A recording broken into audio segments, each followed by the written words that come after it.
என்னையா 3 நாள் ஆலயம் காண பேரையும் காண உங்களுக்கு எத்தனை தடவை போன் அடிச்சுக்கே இருக்க முடியும்? 3 நாளா நீ எதுக்கு என்னையே தேடிக்கிட்டே இருக்க? நீ பெரிய வில்லங்கம் முடிச்ச ஆளுங்க, நான் தான் போன் எடுக்காம இருக்கீங்களா? சொல்லு பாரு. அப்படியே நினைக்கலாம் மாப்பிள்ள. ஒரு முக்கியமான விஷயத்த மாமா கூப்பிட்டேன்.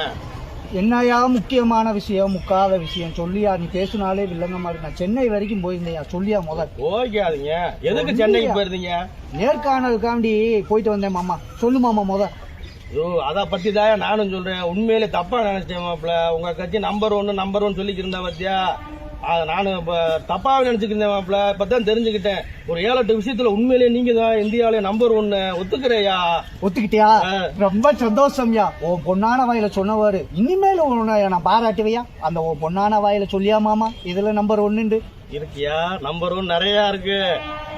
சொல்லு. கள்ளச்சாராயத்துல செத்தவங்கல நம்பர் 1, லாட்டரி டிக்கெட்டை கண்டுக்காம விட்டதுல நம்பர் 1, சாராய் 24 மணி நேரம் விற்கிறதுல நம்பர் 1, கஜா விற்பனையை தடுக்காம வேடிக்கை பார்க்கறதுல நம்பர் 1, நிறைய கமிஷன் வாங்கிட்டு கட்டிங் போட்டுக்கிட்டு கட்டணம் கான்ட்ராக்ட் விட்டிங்க பாத்தியா, இடிஞ்சு விழுங்க பாத்தியா, அதுல நம்பர் 1, பாலியல் குற்றங்கள்ல நம்பர் 1, வெளி கட்சியில இருந்து மந்திரியா வாங்கி நீங்க கட்சி நடத்தி ஆட்சி நடத்திருக்கீங்க பாத்தியா, அதுலயும் நம்பர் 1 மாப்பிள்ளை.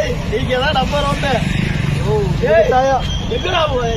இதுக்கு தாயா நீ ஏதாச்சும் வில்லங்கமா பேசுவேன்ட்டு நான் வரவே கூடாதுன்னு நினைச்சேன். இனிமேல் நீ போன் போட்டாலும் நான் எடுக்க கூடாதுன்னு இருந்தேன். போயா கட்சி எந்த லட்சணத்துல வச்சுக்கிட்டு சீட்டு கேட்க போலாம். நான் சீட்டு ஆளையும் மாறு மண்டையும் மாறு மாப்பிள்ளை.